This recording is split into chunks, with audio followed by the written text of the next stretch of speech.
How to restrict someone on Facebook Messenger. Hey everybody, welcome back to the channel. Today we're going to see how to easily restrict someone on Facebook Messenger.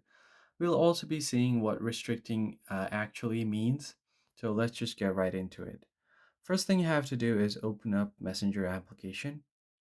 Then from here, make sure that you are logged into your account and then you'll land on your chats page. Once you are on your chats page, you can find the person that you want to restrict.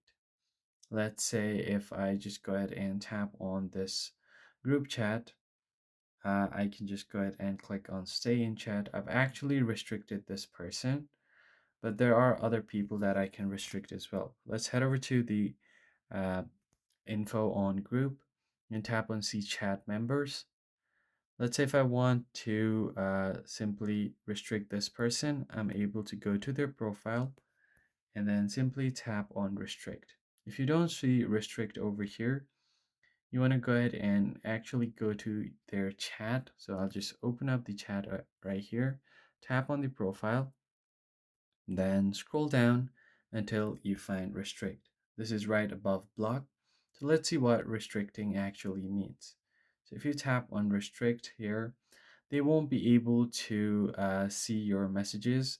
They can't see when you're online and when you have read their messages as well. So that's how you basically restrict someone on Messenger. If you found the tutorial helpful, hit the like button down below. Subscribe to the channel. I'll catch you guys in the next one.